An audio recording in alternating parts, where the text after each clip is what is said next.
shitolo mosikanta la mama.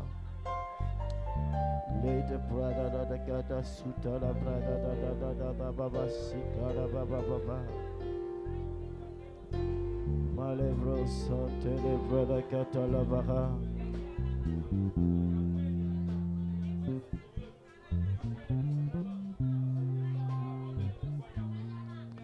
Christ a promis d'être avec moi. Je m'accroche à lui, je m'accroche à lui. Christ a promis d'être avec moi. Sa fidélité durera toujours, sa fidélité durera toujours. Christ a promis d'être avec nous. Je m'accroche à lui, je m'accroche à lui, je m'accroche à lui. Oh, il m'a promis, oh, d'être avec oui, sa fidélité, fidélité durera toujours. Oh, sa fidélité durera toujours. Oui, sa fidélité durera toujours. Oh, sa fidélité durera toujours. Son amour pour moi, oui, son amour durera toujours. Oh, son amour pour moi Oh, durera toujours. sa main sur ma vie, sur ma vie durera. Oh, sa main sur ma vie, durera toujours. Tu vas mettre la main sur ton cœur, tu vas dire avec moi, Seigneur Jésus, je crois en ton amour, je crois en ta fidélité. Ma main sur mon cœur ce matin, c'est pour te laisser prendre la première place. Pendant que je m'apprête à recevoir le message, la parole que tu as réservée pour moi, je veux te confier mon cœur. S'il te plaît, dispose-le à recevoir de toi. Père, dans tes paroles se trouve la force, la ressource, la révélation, à même de m'emmener dans ton plan parfait. Alors mon Dieu, ce matin, je te confie ma vie. Prends le contrôle au nom de Jésus. Amen. Éternel mon Père, je prie, je m'abandonne ce matin, je demande que tu utilises ma bouche. Je prie que la révélation que tu veux que je partage à ton peuple soit distillée, soit communiquée sans embâche. Merci de m'utiliser. Que tu croisses et que je diminue au nom de Jésus. Amen. Alléluia. Merci à l'équipe de louange. Que Dieu vous bénisse. Bienvenue une fois de plus dans notre thème, le mois de la prière. Alléluia. Dimanche dernier, nous avons prêché sur « Change ton identité par la prière ». Nous avons parlé de Jacob, qui a voulu, avec les biens matériels, qui a voulu, avec plusieurs choses, entrer dans le plan parfait de Dieu. Mais au finish, Jacob a compris que celui qui donne la bénédiction, pas le fait d'avoir des biens. Et lorsque vous êtes béni de Dieu, la bénédiction de Dieu ne sera jamais accompagnée de chagrin. Aujourd'hui, Nous allons encore avancer et le thème que je vois, c'est le refuge de la prière. Et avec moi, le refuge de la prière. Un refuge, c'est un endroit où on peut se...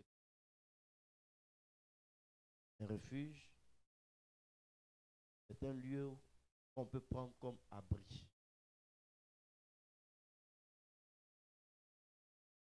Et le thème dit le refuge de la prière.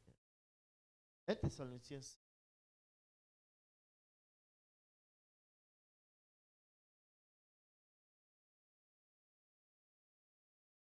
La Bible dit en 1 Thessaloniciens 5, verset 17, Priez. priez. C'est une injonction de la part du Seigneur. C'est une invitation de la part du Seigneur. Le Seigneur nous dit de prier. Et je crois que tout le monde prie. Dans toutes les religions, les caractéristiques, d'abord la prière. Donc, je prie une fois par jour, 2 fois par jour, il y a des gens qui prient 3 fois par jour, il y a d'autres qui prient 5 fois par jour. Mais dans tous les cas, tout le monde prie. Pourquoi la parole de Dieu nous exhorte, en tant que les enfants de Dieu, en tant que les fils de Dieu, à prier sans cesse.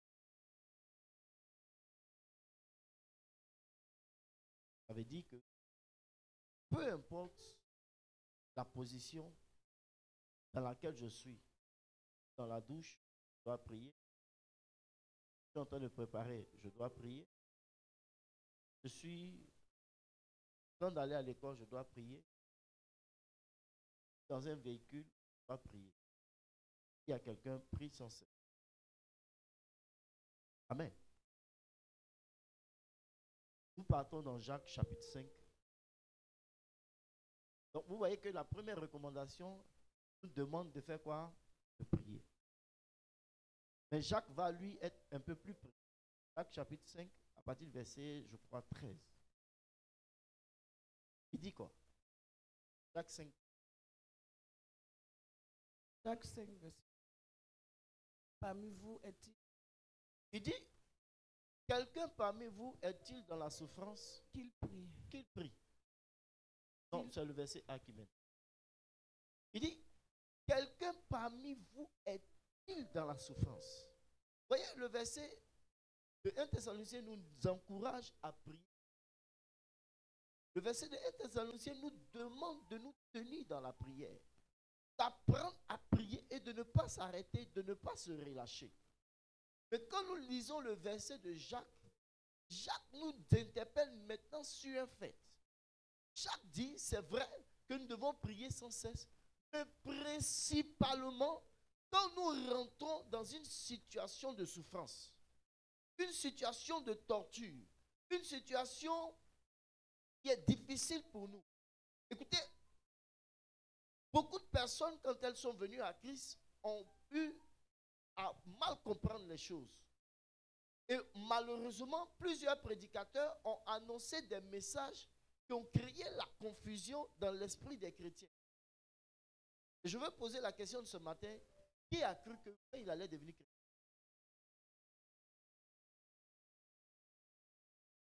Soyons francs. Au moins, il y a des personnes qui savaient que les problèmes n'allaient pas finir, même s'ils devenaient chrétiens.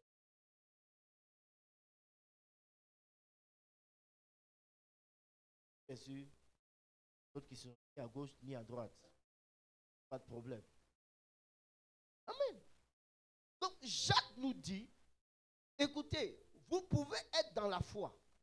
Vous pouvez être chrétien, mais il va arriver des temps où vous allez connaître la souffrance.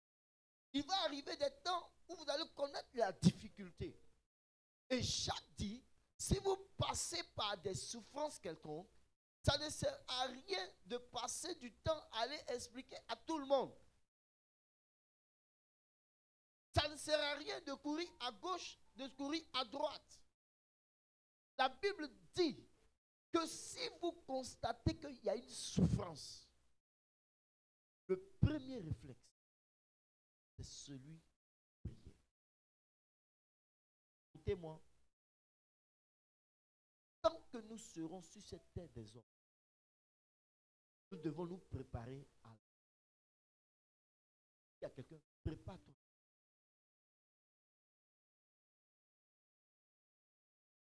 Prépare-toi à la souffrance. Quand tu nais sur la terre, c'est vrai, tu es bébé, tu ne peux pas entendre. Tu es bébé, tu ne peux pas comprendre. Mais déjà, même en tant que bébé, tu souffres. Parce que dans le ventre de ta maman, tu n'avais aucun problème. Mais dès que tu sors, tu dois exercer ta bouche, attraper le mamelon pour qu'il soit à ta convenance, pour pouvoir tirer le lait. Ouais. C'est comme tu donnes boule à un enfant de manger.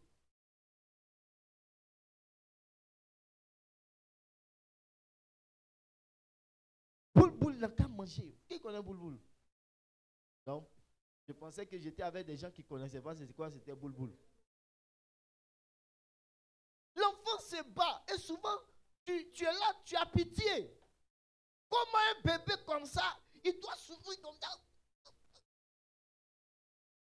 S'il ne fait pas ça, lui-même il sait qu'il aura faim. Donc dès le départ, il commence à s'exercer en même temps. C'est une forme de souffrance. Et écoutez, il y a la souffrance psychologique. Où c'est dans ta tête, toi seul tu souffres.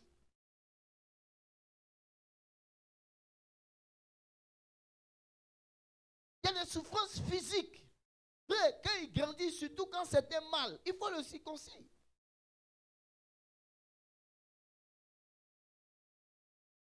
Je vous dis la vérité, si on demandait à certaines personnes de repasser par cette case-là, ils vont refuser. C'est vrai ou bien c'est faux? Amen. Il y a des souffrances émotionnelles où c'est ton cœur. Tu aimes. Et on ne t'aime pas comme tu aimes. Tu te bats. Tu te tues. On ne reconnaît pas. On dit même que tu n'as rien fait. Est-ce qu'il y a quelqu'un qui comprend de quoi je suis? Écoutez, si vous êtes sur la terre, sachez-le que vous allez connaître des souffrances. Il y aura la souffrance de l'abandon. Il y aura la souffrance de la trahison. Il y aura la souffrance de l'incompréhension. Il y aura toutes sortes de souffrances qui vont se présenter à vous. Mais la parole de Dieu donne un. Elle dit, si à ta porte, la souffrance vient taper comme ça, si dans ton cœur, il y a un type de souffrance, si dans ta vie, il y a une souffrance semblable, qu'est-ce que tu dois faire? La Bible dit de faire quoi? Est-ce que la Bible a dit de ne plus venir à l'église? Est-ce que la Bible a dit de rétrograder? Est-ce que la Bible a dit de devenir païen? Mais pourtant, aujourd'hui, quand les gens souffrent, ils pensent que c'est parce qu'ils ont accepté Jésus qu'ils souffrent. Ils pensent que c'est parce qu'ils viennent à l'église qu'ils souffrent.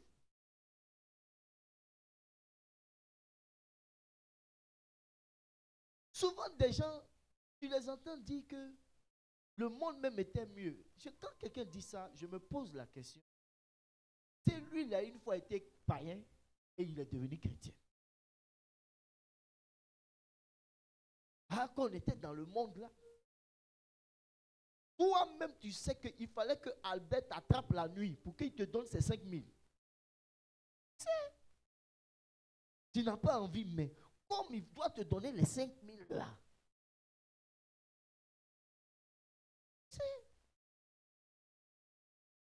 comment tu étais obligé de mentir à gauche, à droite, de voler, de tromper. Mais aujourd'hui, grâce à Jésus, tu as une vie stable. Tu n'as pas besoin de mentir à quelqu'un. Tu n'as pas besoin de tromper quelqu'un. Tu n'as pas besoin d'utiliser des moyens détournés. Soit c'est bleu, soit c'est jaune, c'est jaune. Et tu vis ce genre de vie-là. Et toi, tu oses comparer. Il y a quelqu'un, ton avant là même, c'est comment? Pour nous dire ton avant, que tu dis ton avant là, c'était comment?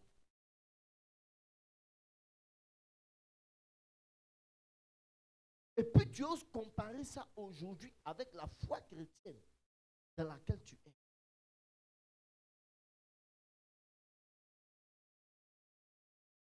La souffrance, ce n'est pas le moment de revoir ses convictions pour dire, bon, je pense que je me suis vite pressé de devenir chrétien. La souffrance, ce n'est pas le moment de se souvenir du numéro de téléphone que tu avais à Kpagbaï. Et lui là, non, il est trop fan de moi, c'est mon gars. Ou si je l'appelle, je lui dis seulement, bébé, je vais unité. Ou bien coucou, il va envoyer quelque chose.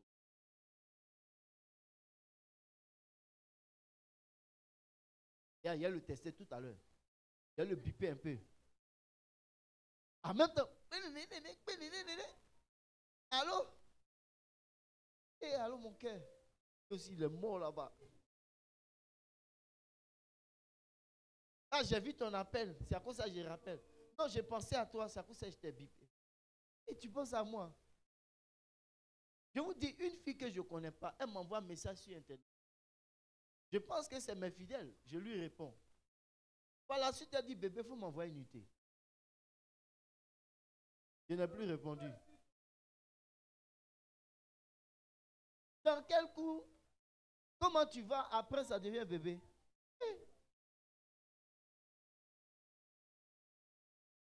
Je n'ai plus répondu parce qu'elle n'a pas réponse de ça. Il faut me faire souscription Internet. Alléluia.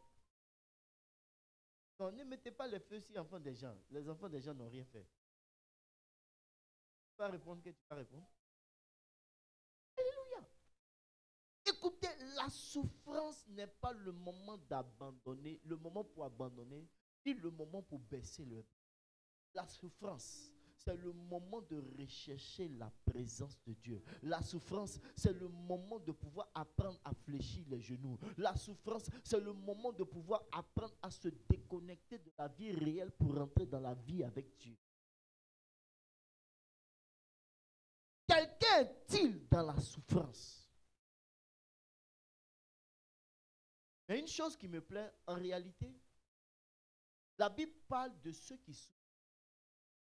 Mais il y a des gens, leur souffrance, toi tu vois sans souffrance, eux ils ne voient pas sans souffrance.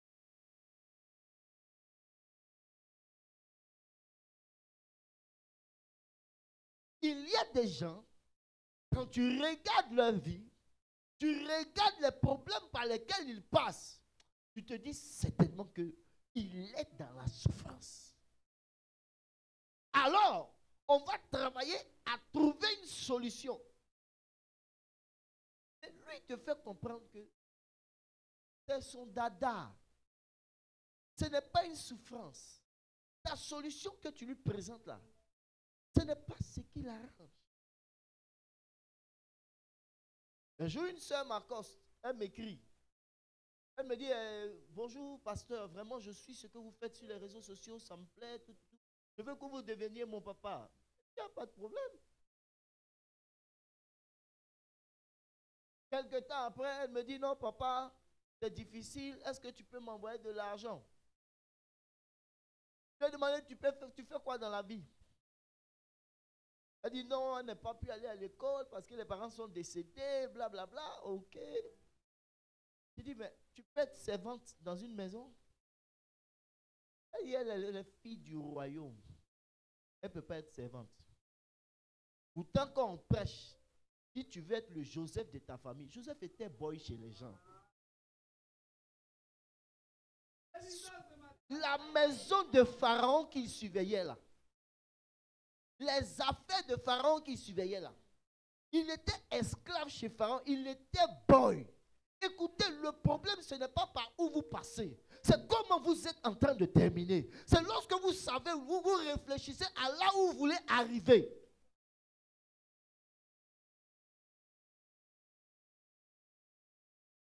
Le désert est un chemin. Ce n'est pas un lieu pour s'installer.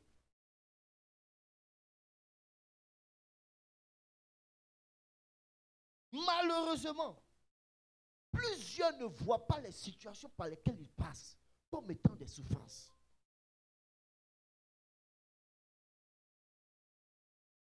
Voilà pourquoi ils ne prient pas. Voilà pourquoi ils n'apprennent pas à prier. Ils ont encore la force de causer.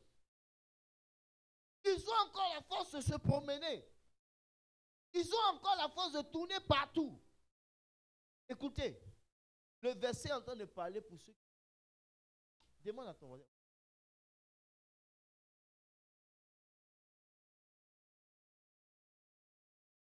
Ou bien tes problèmes sont des caresses.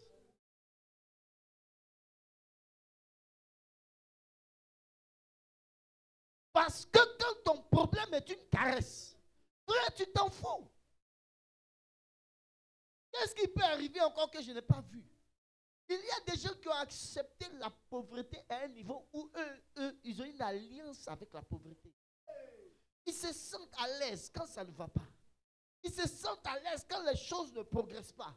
Ils se sentent à l'aise quand une année finit et ils ne peuvent pas définir s'ils ont avancé ou s'ils n'ont pas avancé.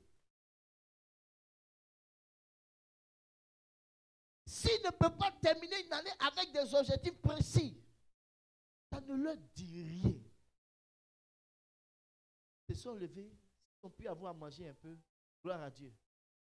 Ils n'ont pas eu, c'est que s'ils ont tapé une porte, ils ont pu avoir le riz là-bas, ils ont gagné. La vie est simple pour eux.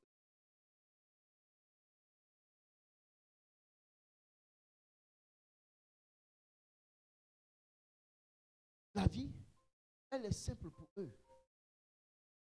Ils appellent ça le contentement. Or, c'est une paresse spirituelle. Le contentement n'a rien à voir avec la paresse.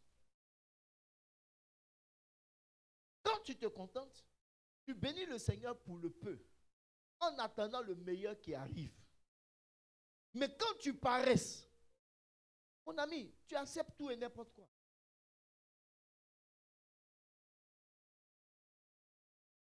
Un jour, un milliardaire, on lui a posé la question, quels sont les profils que tu embauches? Il dit, lui, il n'embauche pas les gens qui sont trop intelligents. On lui demande pourquoi. Il dit, lui, il préfère embaucher les paresseux parce que les paresseux trouvent toujours les moyens faciles pour faire ce qui est difficile.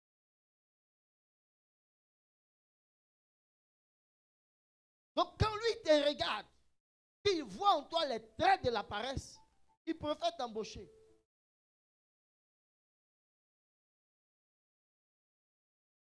Parce qu'il sait que tu vas trouver les voies et moyens pour régler le problème.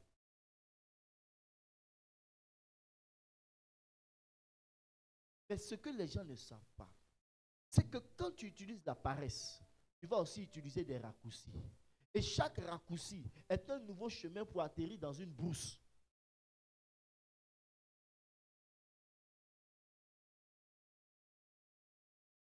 C'est un nouveau chemin pour atterrir dans un territoire que tu ne connais pas.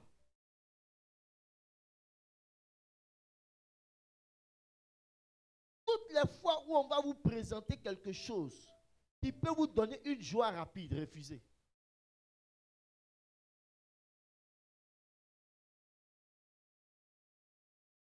Est-ce que tu es dans la souffrance ce matin? Si tu es dans la souffrance, la Bible dit, il faut commencer à prier. Il faut apprendre à bien prier. Une femme du nom de Anne, elle était mariée à un mari qui l'aimait, qui a décidé de lui donner tous les cadeaux, toutes les bonnes choses.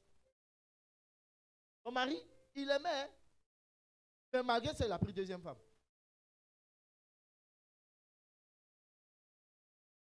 Parce que Anne ne pouvait pas avoir d'enfant. Mais regardez comment il l'emmenait à la contenter. Il lui dit, regarde, tu vois que je t'aime. C'est pourquoi je te donne une double portion. Quand j'essaie là, pour ta co-épouse, je donne une seule portion. Hein? Mais pour toi, je donne deux. Mais Anne était une femme qui souffrait dans son âme. Qui souffrait intérieurement. Parce que je suis de ceux qui croient que si Anne pouvait procréer, son mari n'allait pas prendre une autre femme.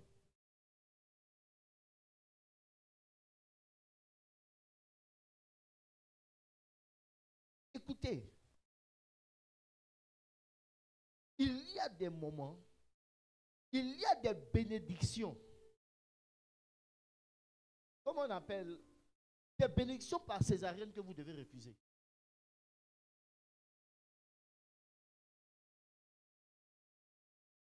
Il y a des bénédictions par césarienne que vous pouvez refuser. C'est quand j'ai double portion là, ça a fait que la femme elle arrête de me provoquer. Non. Elle continue. Et elle attend quand tu n'es pas là. Pour me provoquer. Écoutez, il y a des situations qui ne cesseront pas de vous insulter. Même si on vous montre tout l'amour qu'il faut. Il y a des situations quand lorsque vous vous trouvez seul à seul, vous savez que tant que ça n'est pas réglé, vous n'avez pas de dignité. Tant que ça n'est pas réglé, vous n'avez pas encore commencé quelque chose. Et ça devient une souffrance dans votre vie. Alors la souffrance doit vous pousser à la prière. Anne a commencé à aller à l'église. Il y a des gens qui souffrent, ils ne viennent plus à l'église. Ils ne viennent plus au culte. Ça leur fait trop mal. Ils ont l'impression qu'ils perdent le temps à l'église. Anne, quand ça a commencé à devenir bizarre, elle a commencé à aller à l'église. Elle a commencé à prier. Vous savez, notre monde aujourd'hui essaye de nous présenter la vacuité de la prière. Nous montrer qu'il n'y a rien dans la prière. Que ceux qui sont en train de prier sont en train de perdre leur temps. On dit Dieu n'est pas maçon pour venir construire pour nous. Donc nous-mêmes, on n'a qu'à se laisser se lever, on n'a qu'à partir. Écoutez, il y a beaucoup qui se sont levés, ils sont partis, ils ont essayé, ils n'ont rien pu réaliser. Or, quand vous comprenez que tout commence par la prière, quand c'est difficile, c'est la prière que vous devez mettre en avant. Vous commencez par là avant de poser le pas qu'il faut.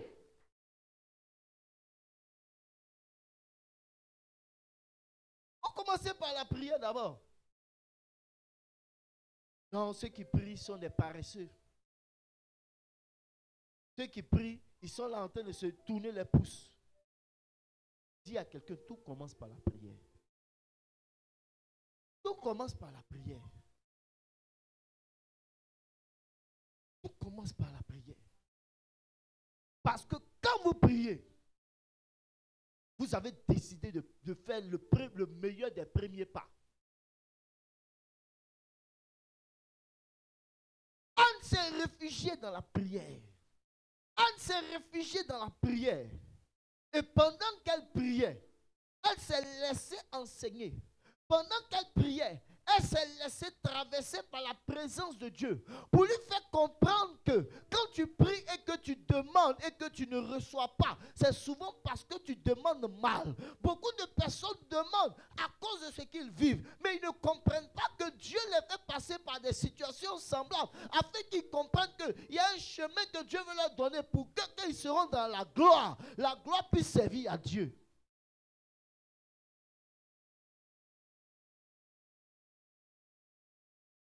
Si Dieu te donne un enfant, il gagne quoi? Si Dieu te rend milliardaire tout à l'heure, il gagne quoi? Si Dieu te donne travail tout à l'heure, il gagne quoi? C'est qui gagne, tu ne vas plus venir à l'église. C'est qui gagne, il va dire que non, c'est le travail qu'il fait. C'est l'enfant là qui fait. C'est Marie là qui fait. C'est ce que Dieu gagne.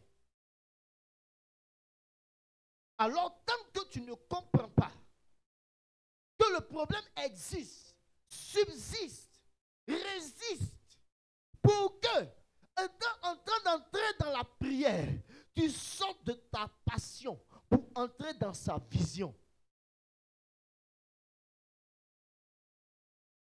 Dieu ne peut pas commencer à faire quelque chose. Pénina a mortifié Anne. Elle n'a pas pris ses coups de poing ou bien ses griffes pour aller gratter sa coépouse. C'est toi qui oses parler mal de moi? Non. Elle a commencé à rechercher la présence de Dieu. Et la présence de Dieu lui a enseigné que quand quelque chose te manque, en réalité, ce n'est pas parce que Dieu ne peut pas te le donner. Dieu peut te le donner, mais il veut qu'en te donnant, cela puisse te servir et puisse lui servir aussi. Elle a appris ça. Donc la prière d'Anne a commencé à changer. La femme qui demandait à Dieu, donne-moi un enfant, a commencé à dire à Dieu, si tu me donnes un garçon, mâle, il sera le prochain pasteur de l'église. Mon ami, afin où Dieu lui l'entend pasteur, est-ce qu'il va réfléchir encore? Il va calculer encore. Parce que la moisson est grande. Il y a peu d'ouvriers. Si la femme l'a dit, elle va me donner un ouvrier dedans. Ma petite, il n'y a pas de problème. Dieu est un homme d'affaires. Et la prière, c'est comme ça que ça marche. Mais on ne prie pas pour prier. Un jour, une de mes filles vient me voir, elle cherche du travail. Et puis elle me dit, papa, prie pour moi. Dès que Dieu m'ouvre les portes du travail net là, je te donne mon rappel.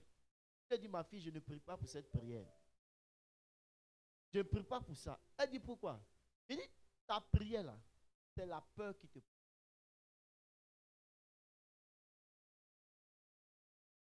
C'est la peur. C'est pas, je ne sais pas, vous comprenez un peu.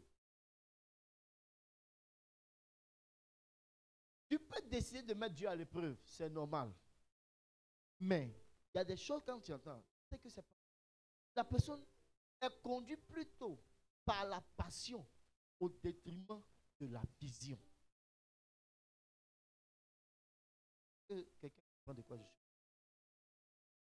Il y a des gens qui veulent certaines choses parce que c'est ce qui brûle dans leur cœur, c'est leur passion, c'est ce qu'ils veulent, c'est ce qu'ils veulent atteindre et ils croient que quand ils auront ça, ils auront atteint le Graal. Écoutez, je vais vous dire quelque chose. L'homme est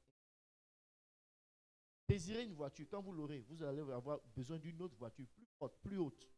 Désirez un mariage. Quand vous aurez le mari, vous allez sentir que le monsieur, il ne répond pas réellement à vos aspirations.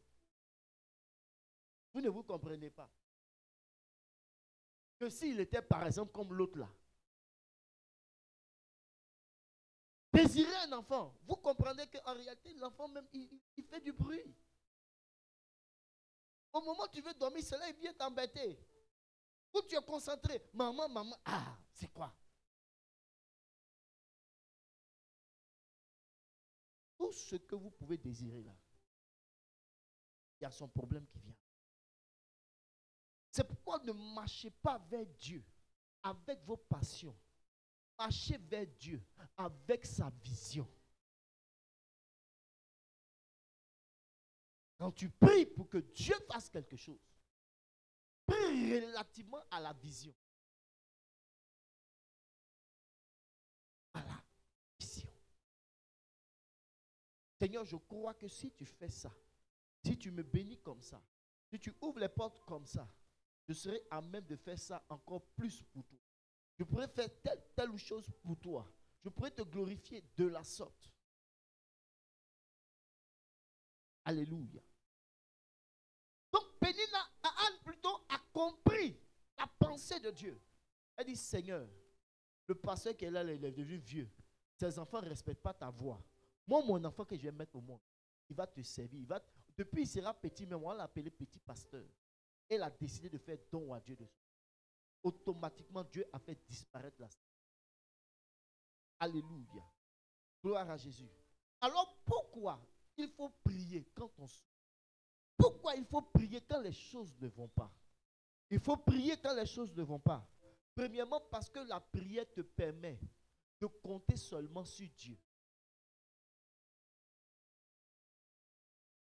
Philippiens 4:6 dit, ne vous inquiétez de rien, mais en tout temps, Faites connaître quoi? Ne vous inquiétez de rien.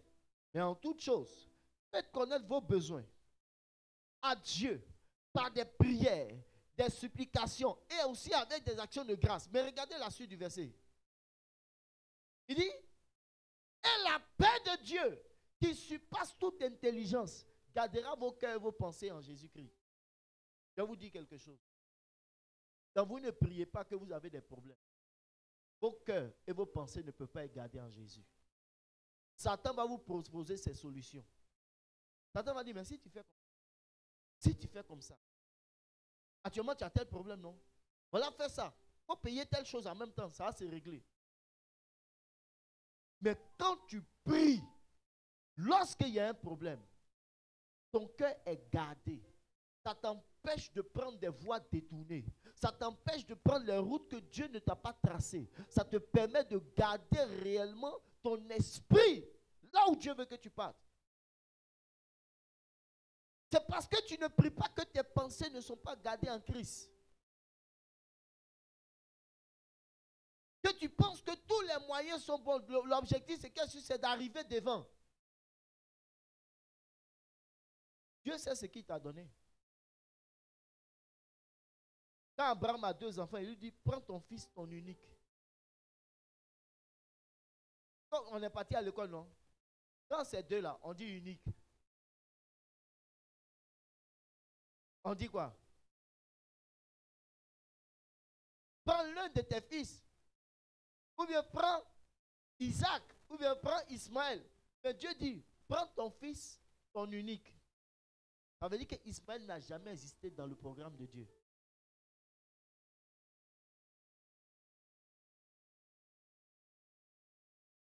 Donc Dieu sait ce qu'il t'a donné. C'est pourquoi la prière doit être ton refuge. Écoutez, il y a des personnes ici, il y a beaucoup de choses que vous possédez. Ça ne fait pas partie de la comptabilité de Dieu. Je ne sais pas si j'ai parlé à toi. Je suis venu te dire qu'il y a des choses que toi tu possèdes. Et puis nous on dit, hey, c'est bien, c'est joli. Ça ne fait pas partie de la comptabilité de Dieu.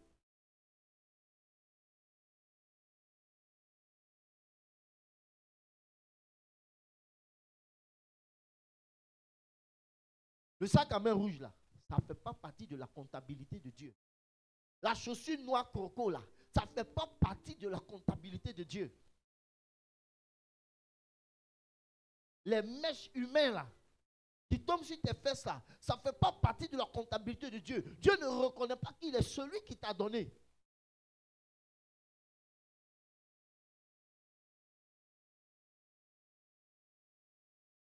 Et la paix de Dieu qui surpasse toute intelligence. Regardez, c'est parce que Shadrach, Meshach, Abednego avaient la paix de Dieu. C'est pourquoi dans le feu, ils ne sont pas inquiets. Ils avaient la paix de Dieu. Et quand tu as la paix de Dieu, tu ne regardes même pas ton âge. Non, j'ai vieilli. Et puis quoi? Et puis quoi? Tes vieillissements, on n'a jamais vu sur la terre.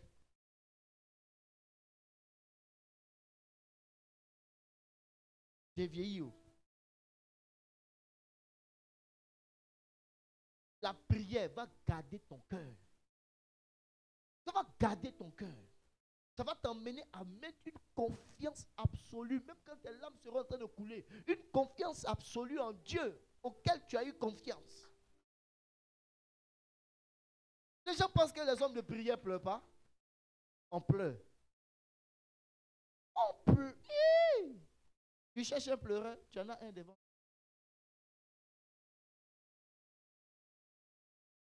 Mais la Bible dit quand tu pries, parce que c'est dans la prière, que Dieu va garder ton cœur.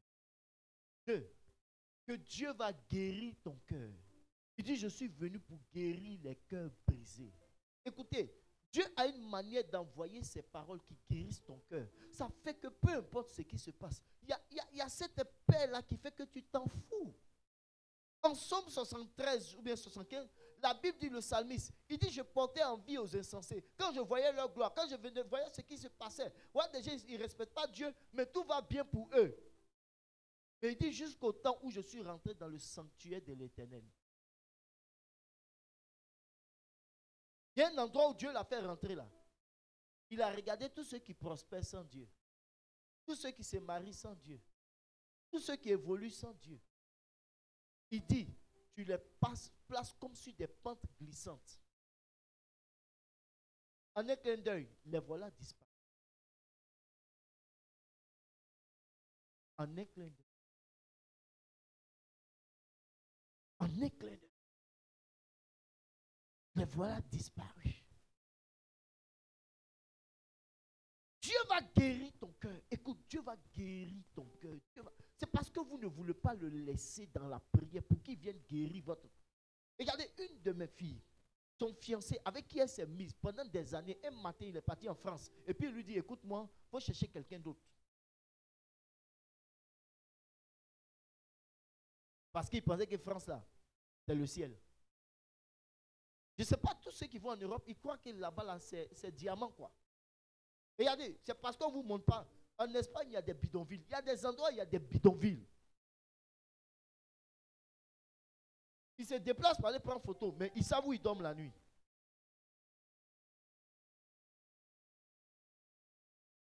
Tu es trop à l'aise ici. Il dit que Dieu te fasse la grâce de partir en voyage, de partir dans les nations. Que Dieu te fasse cette grâce. Tu vas comprendre que toi-même, tu manges matin, midi, soir.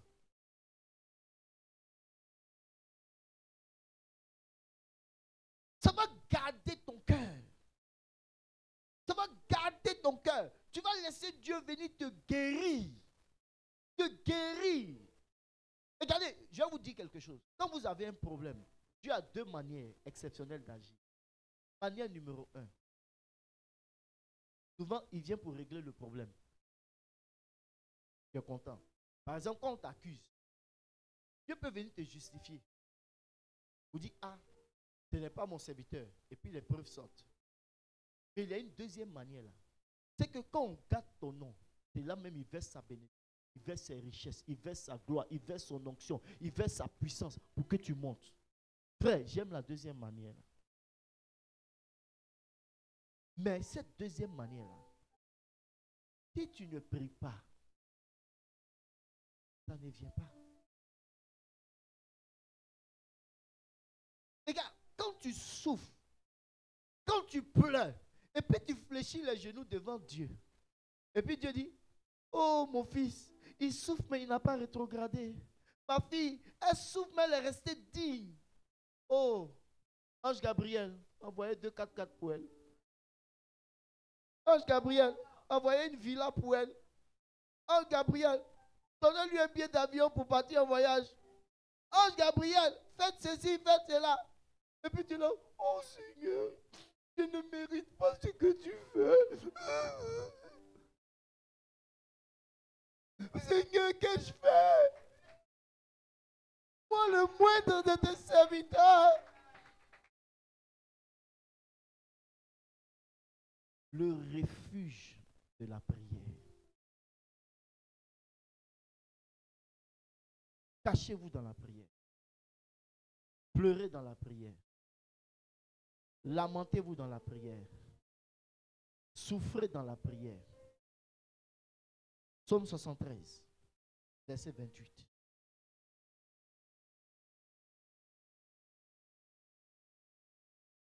Alabashata.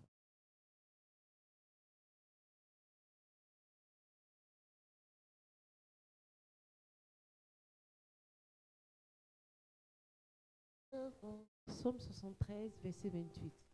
Pour moi, m'approcher de Dieu, c'est mon bien. C'est mon bien.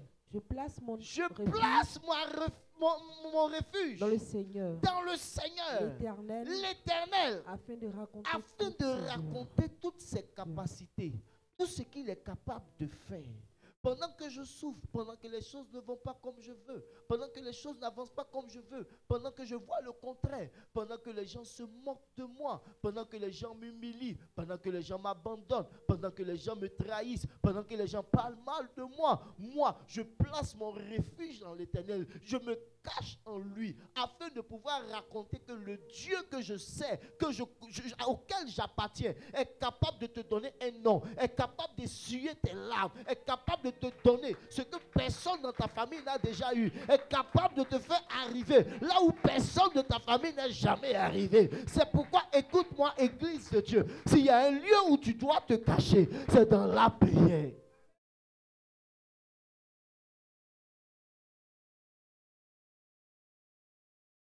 Ce n'est pas parce que nous ne connaissons pas de douleur. Nous les connaissons. Ce n'est pas parce que nous ne ressentons pas le comportement des gens. Nous les ressentons.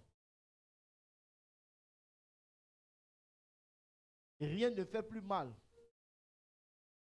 quand tu n'as rien fait à quelqu'un. Tu l'as simplement aimé. Tu es simplement engagé pour lui. Et aujourd'hui, tu te regardes comme un inconnu. Comme quelqu'un qui n'a jamais connu. Rien ne fait plus mal. Mais j'ai un Dieu qui sait essuyer les larmes. Qui sait t'emmener des choses dans ta vie de sorte à ce que